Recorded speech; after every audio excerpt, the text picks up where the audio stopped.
एक दूर बसे गांव में माधव नाम का गरीब किसान रहता था। उसके पास बस 3 बीघा जमीन थी, जो कभी बहुत उपजाऊ हुआ करती थी, लेकिन पिछले 4 सालों से सूखा पड़ रहा था। खेत की मिट्टी फट चुकी थी, कुएं का पानी आधा रह गया था और घर में अनाज के डिब्बे खाली होने लगे थे।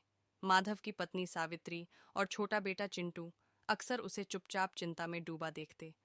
वह दिन रात मेहनत करता, लेकिन फसल हर बार खराब हो जाती। एक शाम माधव खेत के बीच बैठा मिट्टी को हाथ में मसल रहा था। उसकी आंखें नम थीं। तभी पीछे से बेटे की आवाज आई। बाबा, क्या हमारी जमीन हमसे नाराज हो गई है?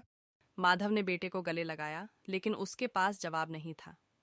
अगले दिन वह जंगल की तरफ लकड़ी लेने गया। वहां उसे एक घायल बूढ़ा साधु रास्ते के किनारे पड़ा मिला। माधव ने बिना सोचे उसे पानी पिलाया, कंधे का सहारा देकर पेड़ के नीचे बैठाया और अपने घर से लाया सूखा रोटी का टुकड़ा भी खिला दिया। साधु ने उसकी आंखों में देखा और धीमे स्वर में कहा। तुम्हारा दिल साफ है किसान। यह मुट्ठी भर बीज रख लो। माधव ने आश्चर्य से देखा। बीज सामान्य दिख रहे थे, लेकिन उनमें हल्की सी चमक थी। साधु आगे बोला। इन्हें अपनी सबसे बंजर जमीन में बोना और लालच मत करना। माधव ने धन्यवाद कहा, लेकिन मन में संदेह भी था। फिर भी उसने सोचा, खोने को बचा ही क्या है। अगली सुबह उसने खेत के उस हिस्से में बीज बो दिए जहां सालों से कुछ नहीं उगा था। उसने रोज पानी डाला, निराई की और मिट्टी को प्यार से सहलाता। गांव वाले हंसते थे। एक पड़ोसी ने ताना मारा।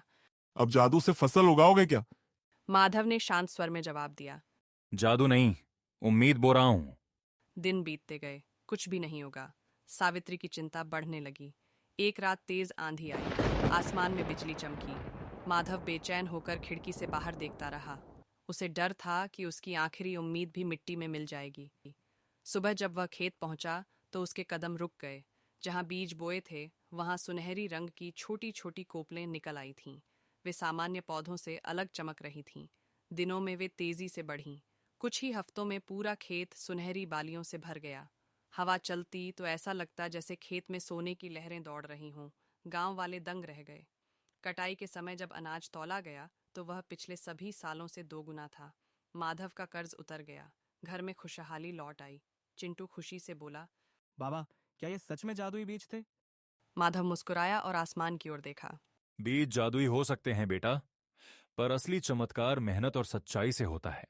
कुछ दिनों बाद माधव उसी जंगल में साधु को ढूंढने गया, लेकिन वहां कोई नहीं था। सिर्फ वही शांत पेड़ और ठंडी हवा थी। उसे समझ आ गया, शायद साधु कोई साधारण इंसान नहीं था, या शायद वह उसकी परीक्षा लेने आया था। माधव ने उस साल अपनी फसल का एक हिस्सा गरीब किसानों में बांट दिया। धीरे धीरे गांव में भी हरियाली लौट आई। लोग कहते थे कि माधव के खेत में जादू हुआ था, लेकिन माधव जानता था, जादू बीज में नहीं था। जादू उसके विश्वास, मेहनत और निस्वार्थ मदद में था।